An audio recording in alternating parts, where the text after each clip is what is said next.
이번 기록적인 폭우에 서울시가 내놓은 대책은 대심도 빗물터널의 건설이었죠. 전임 시장 재임 시절 중단됐던 이 계획을 다시 추진해 시간당 빗물 처리 용량을 높이겠다는 취지입니다. 서울시가 전문가들의 의견을 모으기 위한 토론회를 열어 대심도 빗물터널의 밑그림을 그려가고 있습니다. 최면희 기자의 보도입니다.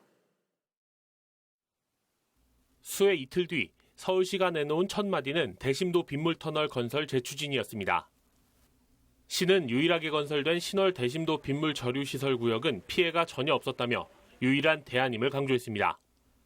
대심도 빗물터널 관련 긴급 포럼을 연 서울시는 구체적인 예산 투입 계획을 밝히기도 했습니다.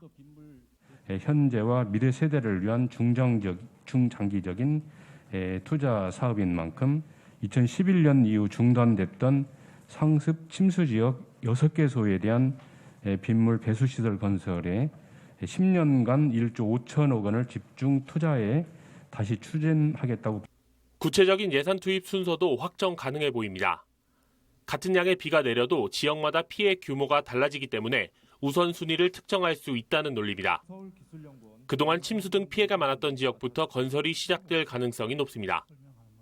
강우의 정도도 물론 저희가 당연히 고려해야 되지만 이런 부분들 과거 저희가 수방 또는 피해 실적들을 좀 봤을 때 저희가 어느 지역부터 우선적으로 어떤 시설이라든지 어떤 계획들을 집행해야 되는 부분들의 타당성은 저희가 마련할 수 있다고 봅니다.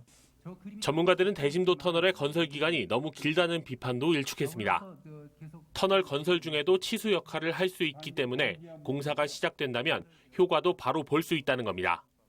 이런 대심도 배수 터널이 시공 중이라도 충분히 역할을 하고 홍수 피해를 저하는 데 큰 역할을 했습니다. 단순히 시공이 있다고 시공 단계라고 해서 홍수 피해 조절이 능력이 부족하다 보기는 힘들고, 하지만 이런 이제 시공 기간 단축하다면 이제 치수 능력을 크게 신장시키는 게 크게 도움이 될 거라고 생각을 합니다. 한편 환경부도 대심도 터널 건설에 대한 예비 타당성 조사를 면제하기로 하면서 내년부터 바로 설계에 들어갈 수 있을 것으로 보입니다. HC 뉴스 최면입니다.